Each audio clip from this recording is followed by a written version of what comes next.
because our deepest wounds often reveal our greatest purpose. All right, welcome to the Chord of Connection. I have a very special guest today. There's a moment I think a lot of us hit where you realize you built a life that works but doesn't feel like you. Today, I'm sitting down with Ruth Penfold, who calls this the authenticity gap. Ruth is a former chief people officer turned leadership coach and speaker. She's the founder of Bloom and the creator of Women Who Lead. But what I'm most excited about is we actually met inside of a somatic leadership container. So this just isn't a theory. This is life lived. This is real. Welcome, Ruth. I'm so excited to have you today. I'm so excited to be here. Thank you so much. And yes, you're so right. What a gift to connect with each other in that way and to have the opportunity to be here with you now is even better.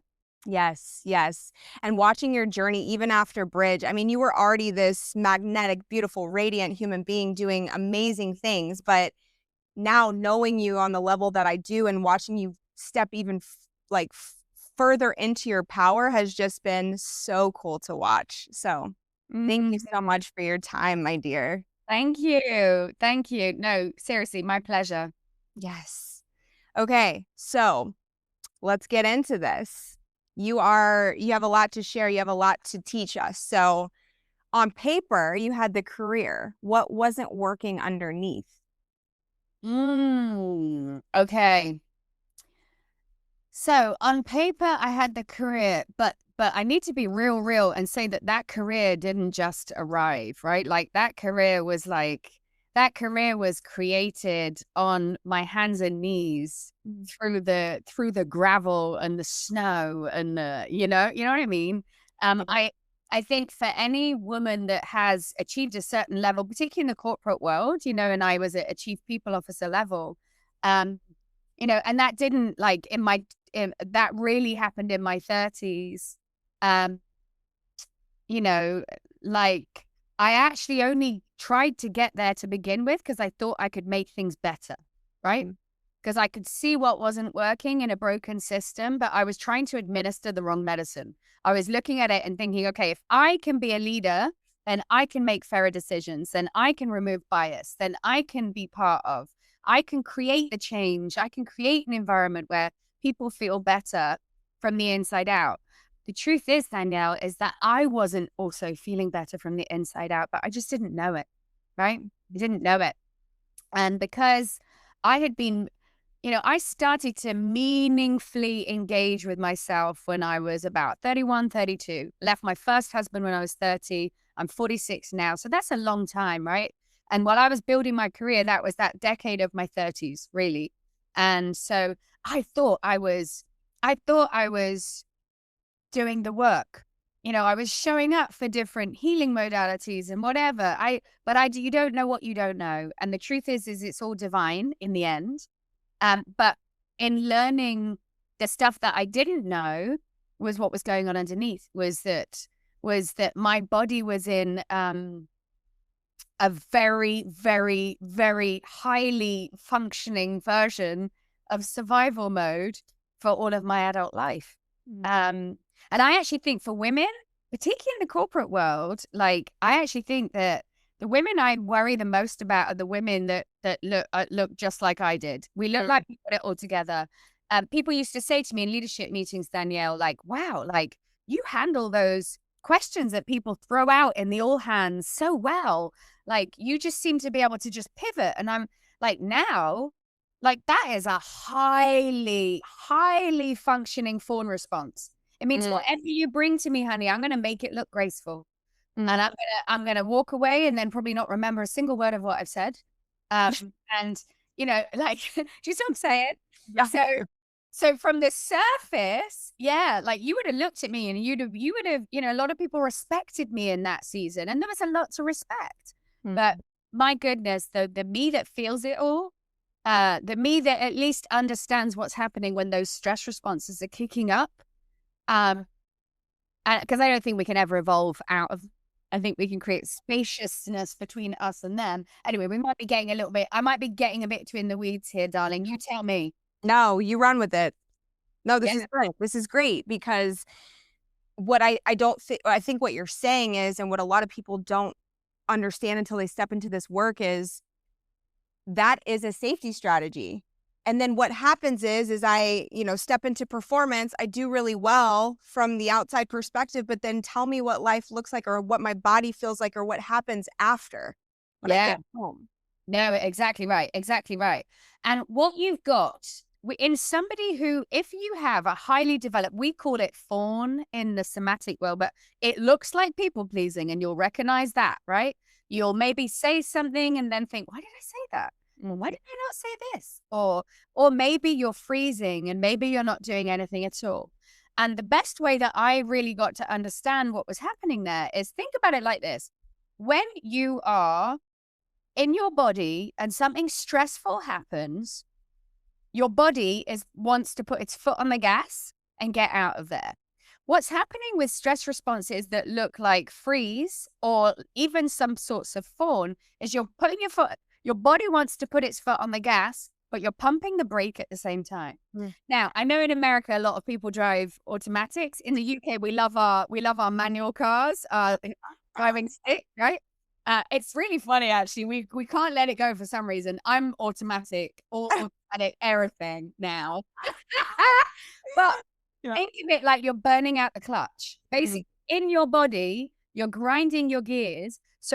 And in a woman in particular, you can see when we are there, because we are these radiant magnetic creatures. And when our gears are grinding, our hair starts falling out. Our skin starts to look different.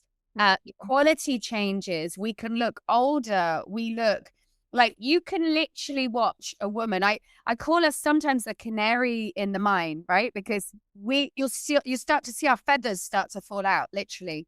But we don't know. So what we're doing then, Danielle, is blaming ourselves. We're like, there's something wrong with me. Maybe I should try a different shampoo. Maybe it's the time of life that I'm in. I'm perimenopausal now. Everything can be perimenopause, by the way. So, rather than just going, do you know what's my cortisol doing right now? Through the roof. Right? Through the roof. What are you telling me right now? So I think that the more that we can empower all humans, but my particular specialist, I want it for women. I want women to see what we can't see, because what I see right now is lots of women over functioning and carrying way more than we were ever meant to carry. Girl, yes. And it's interesting, right? Because we come from, the generations before us were very much patriarchal, which we still operate in that world. But then it moved into deep feminism, and we don't need a man, and we can do this. And women are climbing the corporate ladder and raising babies on their own, and having this whole experience. And as you said, we were never designed to be that way. We are as you know, in our prime, in our, most expansive, doing less and receiving more, because we are allowing, right? Yeah. We are open, and we are not it's the opposite. We get to work less and get more. Yeah. When we're regulated. Yeah. And even though I didn't know what I didn't know, what I will say, Danielle, is that because of the work I was doing in my late 30s, because of the yoga, I was teaching yoga, I was always trying to study myself and trying to work this stuff out, even without really knowing as much as I do today about the body and what was actually happening. I read the books. I just didn't know it was happening in my body, right? Read the books. I still had managed to cultivate sufficient leadership energy that I was what I would say is I was good at operating in my masculine, but I was good at, I had created a magnetic energy of I was just, because jobs were coming to me. Pay rises came to me without me fighting. My last 2 jobs came with massive pay rises. And by the way, were both 4-day weeks, which you don't normally get in a chief role where there's a big corporate owner, right? And so I say all that to say, I was already starting to tap into that energy of receiving, of the feminine, but the work really of the last 5 years since I left the corporate world has really been dialing that up, right? So that I can embody and both. Yes, I have hella masculine energy. I can create structure and deliver all day long. But can I soften into the feminine and receive and really build my business in that way that feels more organic and natural to me? And that is a journey that I'm still on, right? But certainly I make it my mission to balance these energies, not perfectly, because I don't believe that anybody's energy needs to balance perfectly. And quick side note to anybody who's listening, you know, each human being, like I'm a yogi, I study Ayurveda, right? So what you need to know is that each human being has your own special, unique constitution. Mm. It's a constitution of different elemental forces, but also energies. And there is no right way to have masculine and feminine energy in you. There is just the way that is the most authentic expression of you as the unique and precious creation that you are. So if you're a woman with hella masculine energy, who cares? Doesn't matter. But are you cultivating softness in your life? Are you allowing for that creation energy of slight little bit of chaos, a bit of dancing, a bit like, are you letting that out of you? That's what we want to know. Where does she go? Where does she get to play and explore? But don't shame your masculine, because the world has literally groomed you to be like that, right? Tell me I'm wrong, Danielle, because I know you have had masculine too. Yes, I do. Yes, I do. And thank you so much for bringing that point up, because as you know, in human design, we're all built different. Generators and manifesting generators, which I think you're a manifesting generator, right? I think I might be a generator, but don't quote me on it. Okay. Either way, we are the energy source of the world. We are designed to build. So it makes sense that some of us women carry a stronger masculine energy and some don't. Yeah. They're designed that way. So what a beautiful, eloquent way of explaining that it's this right? If you carry a stronger masculine energy, which women like us who are really here to lead in the way that we lead, right? Not good, bad, right, or wrong. But are you also cultivating this like sense of rest, ease, allowing, right? Yeah, because that's where you learn that your life can actually fit in around how you work, right? And actually, and this has been, Danielle, the evolution of the programs that I've created for women over the last 4 years, right? Initially, it was more about leadership strategy. It was identity work. It was like helping people recover whatever misunderstandings they've created about themselves along the way. But now I layer in the somatic level. But the other level that I layer in, which is absolutely essential for women, is our cyclicality. Is understanding that our cyclicality is a superpower. But when we don't live in reverence to that, and we think that we're little men who can be the same every single day, right? That is where a woman is burning out, right? So even if sometimes in your cycle, you can be hella masculine, get it done, and do the same gym session every day, right? In reality, you have to meet yourself where you are in your cycle too, because you might survive for years trying to operate like a man. I did. Yes. You can do it. But what's actually happening in your body whilst you're doing it? Well, I'll tell you what happened for me. Yes, because I spent years, I was bodybuilding. I was in a director role. I was forced. I mean, I absolutely play with my cycle these days. You have to. We're designed that way, but I wasn't then. It was up 5 a.m. every morning, progressive overload, like just acting like a little man, like building like a little man. And I will tell you, my body started to shut down.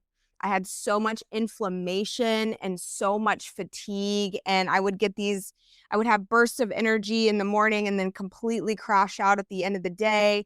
My hormones were fucked off. Like, I have this theory. This is just my theory, and there's probably no data behind it, but I have noticed that the women who end up depleted with testosterone at an early age are people who move through the world like I did. Like my testosterone was completely tanked And I was operating that way for years.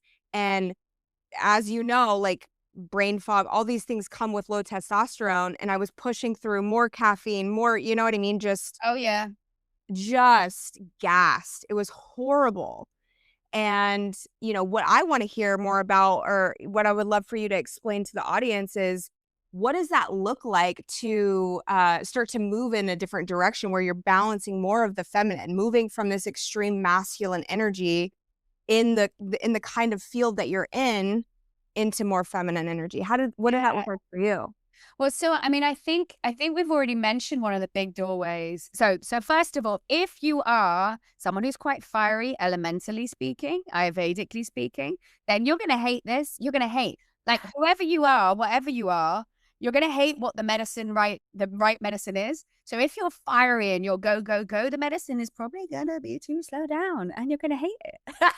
Mhm. If you are someone who is already a little bit more slowed down, the medicine is going to be for you to speed up and start to anger. Anyway, so like, like typically we need to layer in the things that we aren't naturally, right? But a great doorway for your truth as a woman is through your cyclicality. So living in reverence to it. And I take it super deep, and I take it super deep in the programs that I create too, where it's so much more than just tracking your cycle. That's not what it is. Like every single day from a journal standpoint, I start it with what day I'm in my cycle, so that right now I know I can tell you I'm day 12. Like I don't even have to think about it. I know where I'm at. I'm tracking how my body feels and anything that I'm working with. And I tell you what, man, if 10 years ago I was already doing this, my perimenopausal stuff, right? Like knowing your body, to my sisters watching this, knowing your body gives you power in a system that right now is still not designed to give you that, right? So you need to and I'll tell you, like perimenopause, I started going and having tests. They came through and told me all kinds of things that I should be doing, but only because I've been living in reverence to myself for a number of years now, was I like, wait a minute, what are you saying here? Like they were telling me all kinds of crazy things that I needed to buy from them in order to. And so just be careful about what people will tell women to do. Anyway, so starting with that, what are you tracking? And I also track, what am I working on? Like, so have I done the thing that I'd intended to do today? And then I'll add tags around that. How did I feel in my body today? What have I not said today that I should have said? And what are my learnings for the day? That's what my tracking looks like. What that means is I'm deeply tuned in to my body. And that is a huge part of how I have become embodied.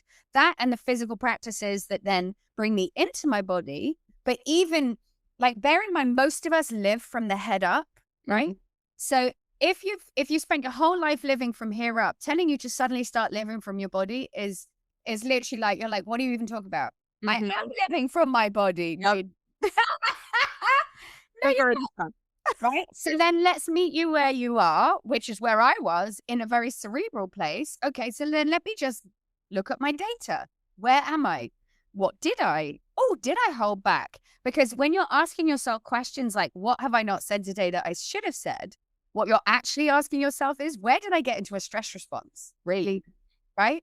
The other thing I've asked myself in the last year, because I've been really looking at anger, is, where have I picked up a resentment today specifically, right? Or because for many women, if you ask us where we felt angry, we can't answer you. And we're like, I didn't get angry. Like the way that women are groomed in our world is so remarkable, because literally a woman, something will wrong us. Right. And this is, by the way, someone who's not a fighter, because then, maybe if you've got a good fight response, then more power to you. Great. Yeah. Average woman, right? Some sort of input material will come in and it's not even a ruffle. The mask comes up. Oh, that's fine. They didn't really mean it. That's fine. They didn't really mean it. So I literally have to go digging to go, actually, so what happened in my day today? Was I annoyed about that? I wasn't annoyed about that. Maybe I was annoyed about that. And doing that process of like really excavating anger and dancing with it, because otherwise you will believe what the headlines of you will say, I'm not angry. I'm just not really an angry person. And I think that's not all women, but I know a lot of women who are like, I'm just not really angry. I'm okay. I'm okay. Except you wait till you leave that thing out, and then I'll be like salty and resentful. Yes. I won't know why. Yes. Oh my gosh. Everybody bring out, like, just whip out a piece of paper, a journal, and a pen, and back it up about 5 minutes. Like, that was amazing. I love the way you keep it so simple. Tracking my cycle, checking in. Now I have actual data, because we were never meant to outsource anything, honestly.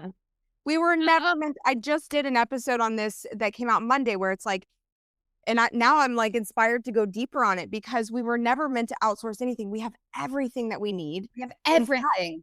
Yes. This amazing, brilliant internal guidance system. And I'm going to start doing that. I am literally going to start doing that. I've actually got a Notion tracker that I'll share it, and then you can share it just to see, so that you can see. I do it in an app called Day One, and I can set the instructions for it. But like, it is life changing. But we weren't meant to outsource anything. And listen, if there are to my sisters who are listening right now, also things like, like the real trouble areas, and this is more of an Ayurvedic lens, right? But the real trouble town, your digestion, is it working? Yes or no? Like, has your elimination stopped, or is it too much? Because for many of us in Ayurveda, we see that as the seat of disease, right? Dis-ease that leads to disease, right? So anything that's not quite right, like, I think for years, women tolerate bad digestion, right? Right. See? Yeah. There you go. Right. So there you go. And so tracking things like that, beyond just the like, do I have period pain? Do I have swelling? Also, like, I track, do I have I had a headache? Have I had a migraine? Have I had a this? Have I had a that? So I'm tracking the symptoms of stress in my body too, so that I can, and because that makes it more real. Because if you ask the average person, do I feel stressed? Honey, you don't know what not stressed feels like. You've been living in this world your whole life, and it's stressful.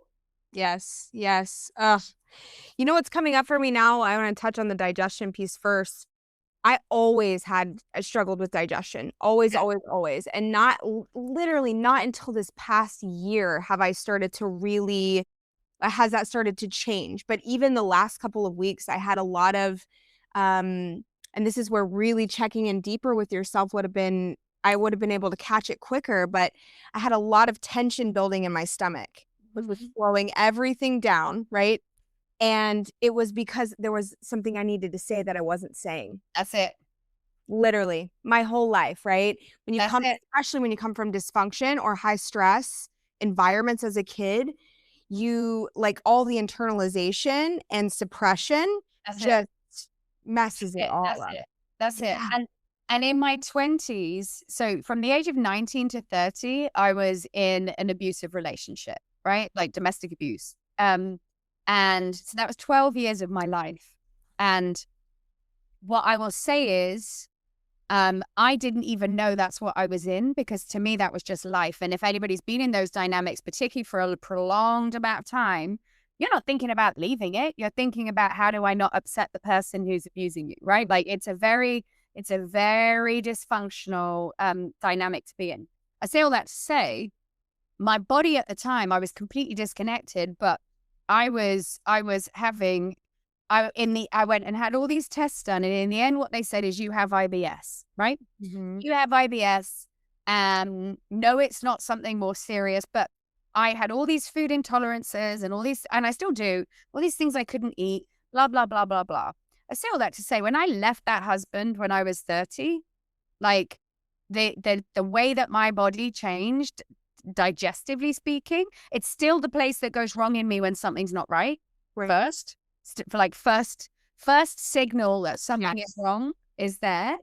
But like, don't underestimate these things that you think you need medicine for, right?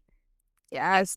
It's literally the body. So like you could be taking something that might stop the symptom of the thing, but all you're doing is like the thing is still going to be there because your body's not right. Right. And so, and that was years of my life. And then suddenly I was like, oh, I think I'm okay now. Like literally, I do not suffer with that today unless I've eaten something that's not right for me. And then like anybody, I will be unwell. Right. Yes. Right? Yes. But that wasn't like, that was pretty much like, you know, within the first couple of years of leaving, once I kind of found my feet, because I literally did not know who I was, which is, by the way, though, Danielle, that's why I call what I do bridging the authenticity gap, because I woke up at the age of 30 from that abusive relationship, functioning in the world and in the workplace, but I had no idea who I was. Like, not a clue. Like Bambi on ice. Like, literally, like I just popped out of an egg. Right? So yes, and that's where that actually all began for me. Yeah. Wow. Wow. That's so profound. Yeah. I cannot stress enough the emphasis on being in touch with your body and how much freedom there is on the other side of getting to know that, right? Oh, yeah, digestion is that's a whole other episode, seriously. Yeah. The moment it's so interesting. The moment I spoke my truth, the moment I acknowledged the fear that was coming up, movement. That's it. Movement. That's it. And every time, you know, like the body is so clever. Like I did actually marry again, and that marriage unfortunately didn't work out, but it was a huge catalyst for me going deeper into this work. But I had something similar with sciatica this time. So my body was like, not comfortable. There's something not right in this marriage. There's something not right with this husband. Can't put my finger on what it is. So I'm just going to throb at you until, and within weeks of leaving, the body was like, okay, no, we're fine now. Yeah. It's wild. Oh, it's so wild. Well, let's do a little bit of a shift. So you and I met at Extreme Leadership. You had already done Bridge Weekend 1. When did you do the first weekend? I did that in October of last year. So October 2025. And then we did our program together in February 2026. Yeah. So how did that experience shift your understanding of leadership? Because you've already been in leadership. So what were your biggest takeaways? So I think what drew me into that work was, I think that you can have all the theory in the world, and yes, like leadership in the realms of the corporate world, we're talking about leading others and leading organizations. And yes, you know, absolutely, I have a lot of experience in that realm. But to really integrate and find out the art of the possible when it comes to embodiment, right? To be in an environment that's constantly reminding you to be embodied.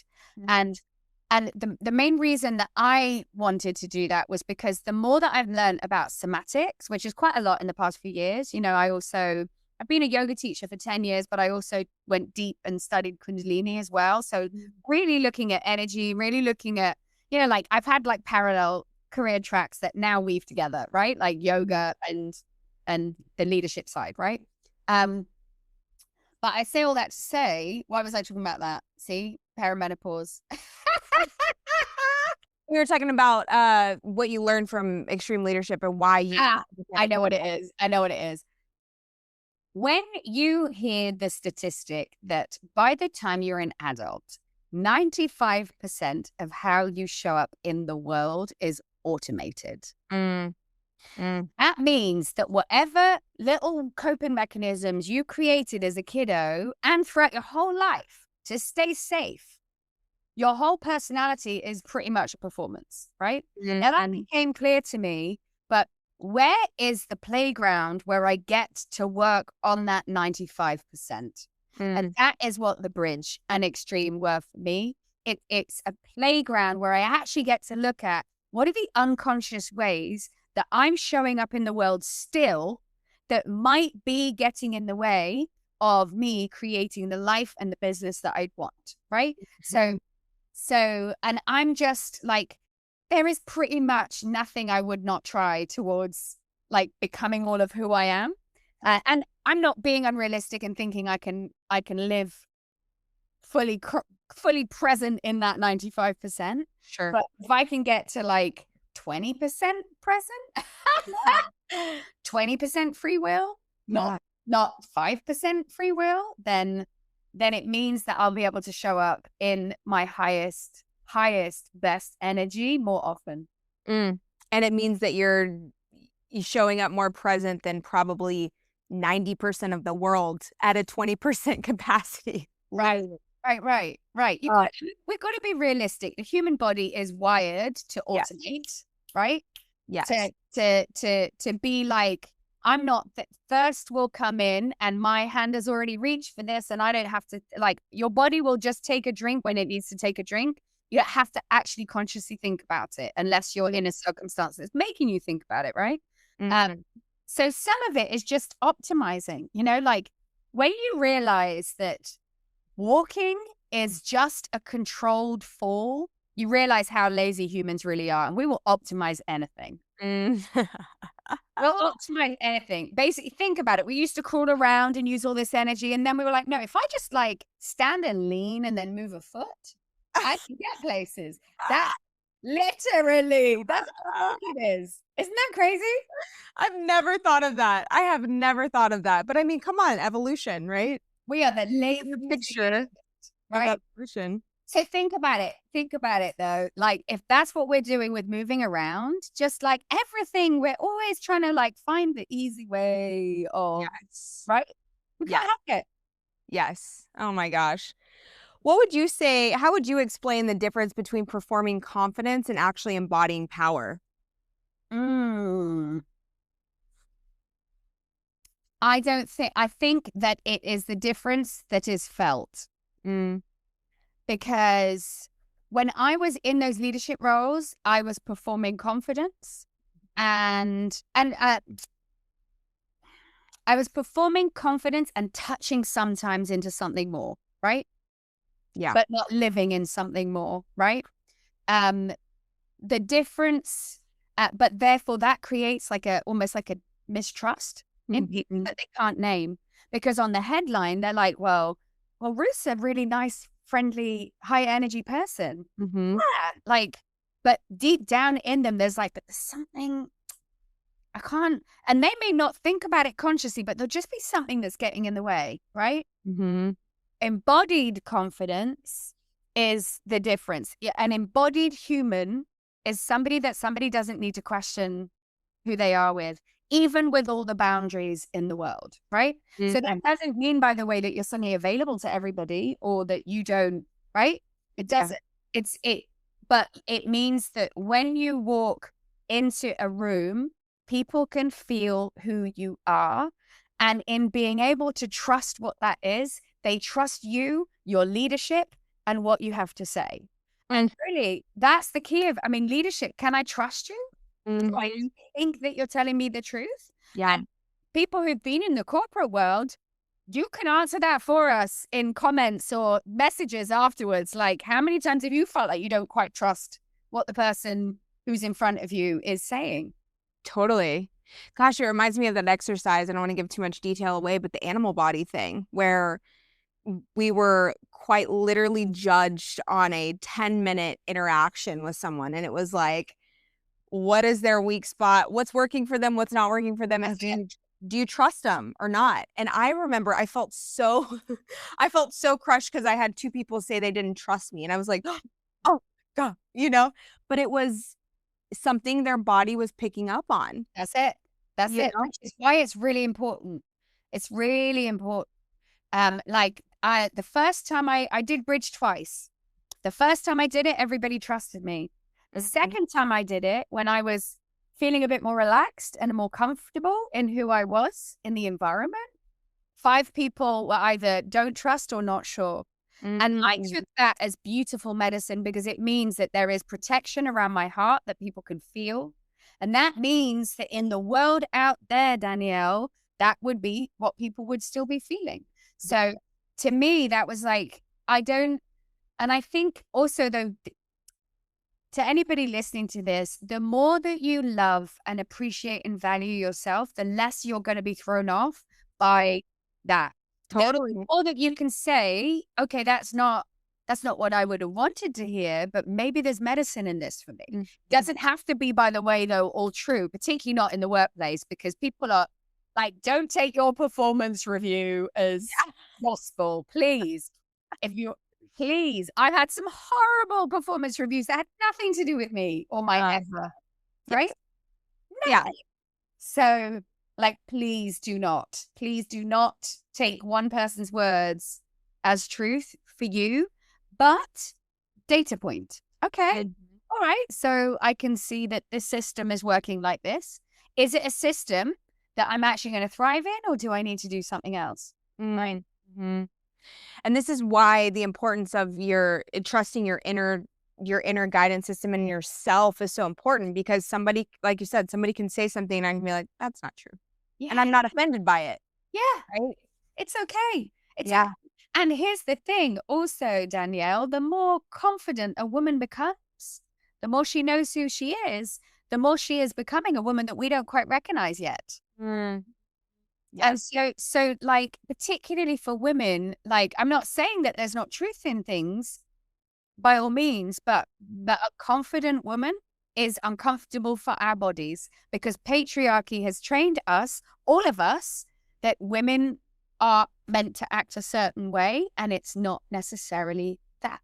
And that's not to demonize men. I'm talking about a system here, not a species, right? System. It's a system that we all uphold. But right now we uphold that in a way that doesn't let really any of us be whole human beings, men included. Yeah. And now I on this topic of AI too, AI has this like beautiful like gift, right? But it's also, what I'm watching is a lot of people now relying, and I had to check myself at one point too, relying on this to process. And we don't need any of that, right? We don't need, and it's conditioning, it's still outsourcing, right?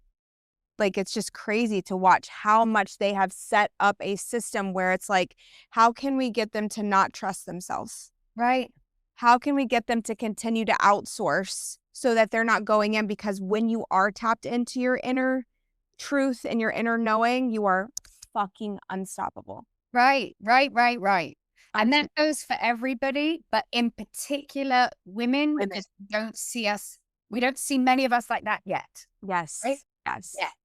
Because when a woman is in her power, when a woman knows her yes and her no, when she has cultivated sovereignty, then she leads in a different way. And one of the reasons, by the way, why I am so focused on women in leadership and supporting women to step into bigger jobs, even if it means they ultimately leave the workforce and do their own thing, I don't mind what that end result is because I believe the world will hit different when more women are leading it from our truth. That doesn't mean taking it off men. It means that in the rooms that we're in, we're able to say, wait a minute, that's not right. Wait a minute, let me give you this feedback. Hang on a sec. This is not how, like, that we're so in alignment with our inner compass that we trust ourselves enough to know that there's nothing wrong with us and trust the oracle wisdom that we came through with. Because we see things in a way that they don't. We were never meant to be the same as each other. We're so different. Yes. One of the things that keeps all of us stuck is thinking that we're the same. We're not the same. We're different. But we can coexist beautifully in a dance, even in an organization and a leadership table. But we all have to, it's like almost, as long as we're pretending that we're all the same, like no one gets anywhere as far as I see. No. Absolutely. Oh, so good. Yeah, so I want to go back to the authenticity gap a little bit. Mhm. So if someone is realizing they're in the authenticity gap, where do they start? Yeah. Where do you start with them? So the way I define the authenticity gap is that it's the space between who you really are and who you feel you need to be out there to survive in the world, right? So it's this series of masks and coping mechanisms that you've created, right? The challenge with the authenticity gap, though, is you don't know until you know. Mm-hmm. So for a long time, you're going to think that that's just you. You're going to think that you're shy. You're going to think that you don't really want to present that thing. You're going to think that, you're just going to, like, in my case, I'd fully forgotten who I was. I'd forgotten that I loved to dance. I'd forgotten how to have opinions. I'd forgotten, I just didn't know. Like, I did not know. I spent 12 years in service of my relationship at the time, and I just didn't know, right? So what I do with humans, and by the way, I do this with mixed leadership teams on offsites. We might be doing it in a slightly different way where we're looking to lead a culture in a certain direction, but all my work starts here with humans. Who you are, why you are, what you are, right? Mm-hmm. Getting you locked into your inner compass, your value system, and then using that as your decision-making model in the small moments of your life initially, as we then rewrite the story that you've learned about you and the value that you bring. I call it working through your case file of excellence, right? Mm-hmm. We literally go back through your whole career and we go through your career narrative in a way that's not just about how you show up in the world to tell your story for a job interview, because what matters more is how do you see your journey? Do you see it as you got lucky and thank goodness they didn't find out and you probably didn't deserve that job and woo, what are all the lies that you've internalized about you and made fact in your body?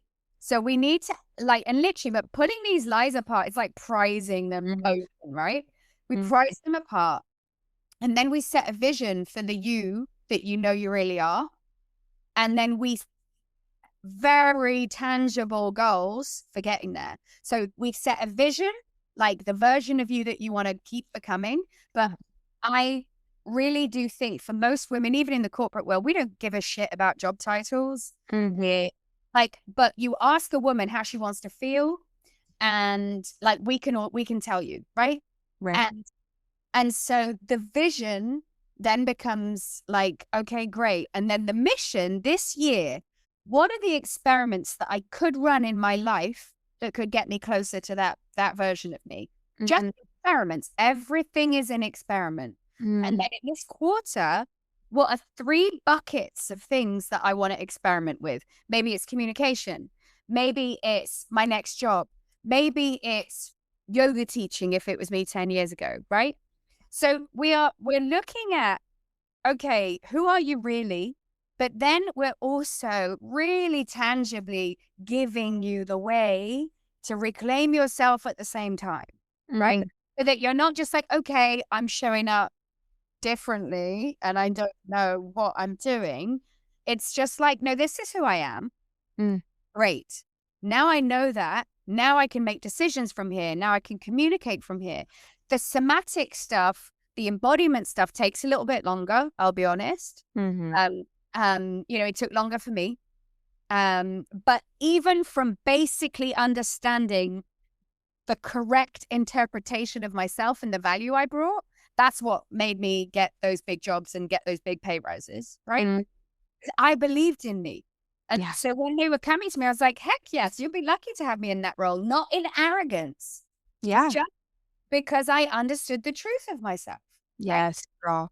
And not trying to sell myself like a man might either. Selling myself in a way that feels authentic, which isn't lying ever, because, like, ask any woman, we don't want to lie. We don't want to get, like, we don't want to lie. We don't want to say something that's not true about ourselves, because the penalty for being caught in a lie about something for a woman is so much higher that we will not in our bodies take that risk. No. Which is why when a woman goes for a job, she will say, I think I'm good in this area, but I'm not good in that area. We literally talk ourselves out of the job while we're applying because we're so desperate that nobody thinks we're telling a lie. But yeah, so I mean, that's really it, right? So but you're changing your understanding of yourself, but then anchoring that new understanding into something really tangible that can help you start stepping into that version of yourself more and more. Yes. You brought up such an amazing point. In my opinion, the micro decisions that you make throughout the day are way more important than the big decisions. They just are. They are. And they make the big decisions easier. They do. Like, people overlook, it's like, as small as I said I was going to go to the gym today, I have to go to the gym today. That's it. Right? It seems like a little thing, but when you're constantly, saying you're going to do something and falling short, even if it's like, I'm going to cook tonight rather than go out. Right. Whatever it is, these micro decisions help you trust yourself. Yes. And when I get to the threshold of a big decision, I have a lot more self-trust. Exactly right. But start small, because my micro, like before order, there was chaos. In my first marriage, my life was chaos, right? Absolute chaos. And so the small could be as little as, today I'm going to, like, my experiment for this week is I'm going to wake up and I'm going to make my bed every day. And what you do by just making your bed every day is you start to sink in to this beautiful, like, oh, wow, I actually do the thing I say I'm going to do and I respect it. So like, I always say all the time, don't try to swallow the watermelon whole, cut it into slices. Maybe the gym is a step too far for you right now, right? Maybe 5 minutes, waking up 5 minutes earlier is all you got. So do it for a week. Let your body then get the dopamine of you doing something great for you, and then go, okay, now what's next? And these are these tiny experiments, but you're so right, Danielle. Like, in my 30s, I weighed 40 pounds more than I do now. And I would make myself these great big promises. Yes. I'm just going to stop. I'm just not going to eat that thing now. And boop, boop, boop, boop, boop. And then I would never do it. And my relationship with myself was just in the gutter, right? The only way that you do that is by tiny, tiny choices, repeated over time, and taking each day as it comes, and then each week as it comes, and then each month as it comes. And then gradually, before you know it, you look back and you're like, wow. But I think it's really important that we don't look at somebody's year 10 or year 15 and be like, oh, I'm just going to do what she's doing. Because first of all, your wellness, Danielle, is not my wellness, is not somebody else's wellness. We are all unique. Yes. So your only job, gang, is like, what do I need? What do I need? What experiments do I need to run right now in the season that I'm in? Like, you might be in a season of active duty parenting, and that's going to look a lot different than if you're in a season where that's not the case. You might have just started a big job, and the best that you got is to be able to do one tiny, tiny thing. But these tiny, tiny moments will be the difference between you leaving yourself behind and not. That's right. That's right. Oh, girl, yes. Oh my gosh, I could talk to you forever. I do want to, before we kind of wrap this up, my girl just did a TED Talk. I did. What an honor. Tell us about that experience and what that felt like in your body. Oh, it was amazing, actually.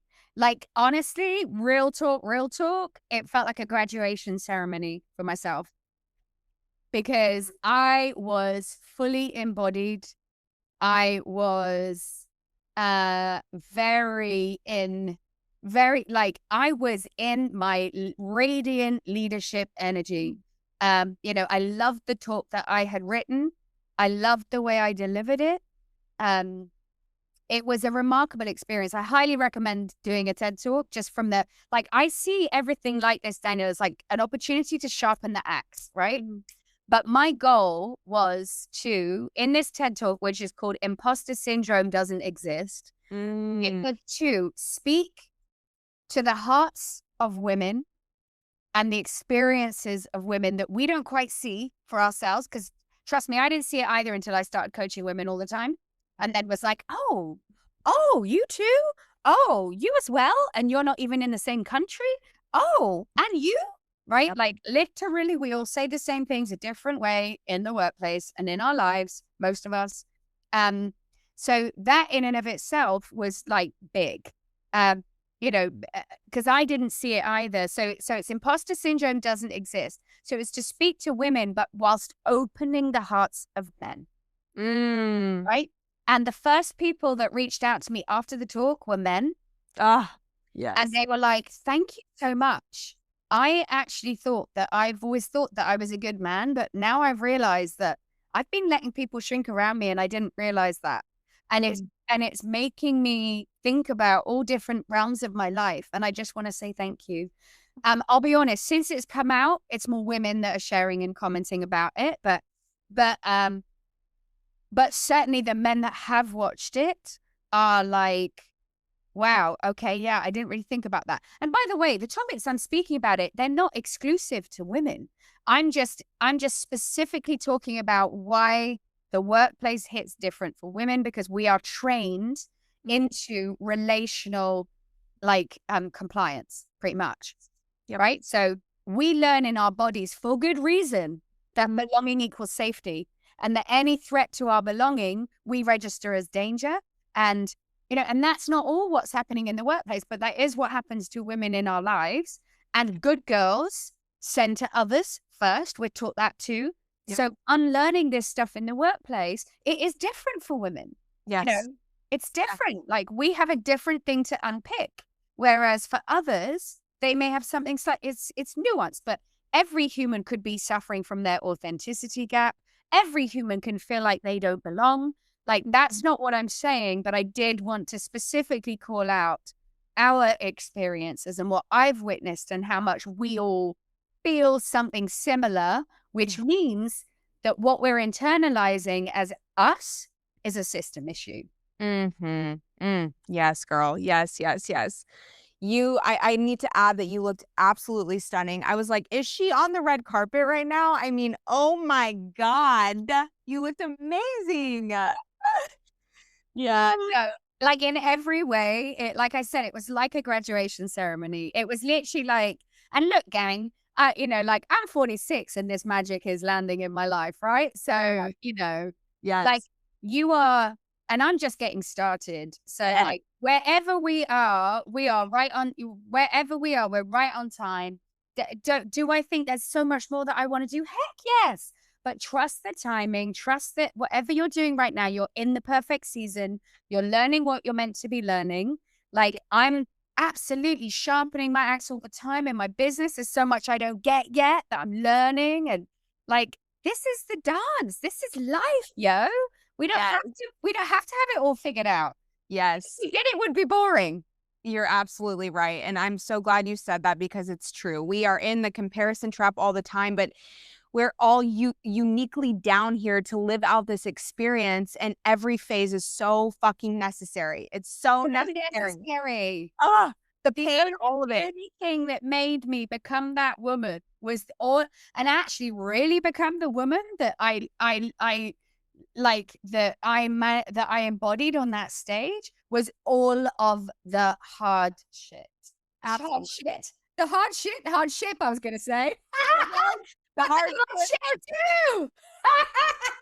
No, literally. Oh my gosh. It's so true. So I assume we can find the TED Talk on YouTube. Yes. I will share the link with you. Okay. You can literally just go Ruth Penfold TEDx and it's there. And similarly though, you can find me on LinkedIn as Ruth Penfold, Instagram, Ruth Penfold. My website is ourtimetobloom.com. But otherwise that, I can share those links. Amazing. Yes. That was my next question. So thank you for sharing all of that. I could sit here and talk to you forever, but we will wrap up the show. I know you have stuff going on, and I'm just so honored to have had you on the show. You are such a light and a leader, and just more than that, you are so authentically you. And you are just so authentically you, and it just really inspires me to step further into that. So thank you. Well, right back at you, darling. Seriously, women with brains, heart, and spirit are my jam. And like that light shines out of you from a million miles away. So I love to see you stepping into that here. And I absolutely know that anybody listening to this will be like, oh, when's the next episode? When can I hear more? So seriously, this was an absolute delight. Thank you so much. I receive. Yes! All right, girl. Well, thank you again for your time. And yeah, send over that link. I'll make sure and post it in the episode. Thank you. Yes. All right. Until next time. May the cord that binds us to one another and to Source remind you that you are never alone, always guided, and always home.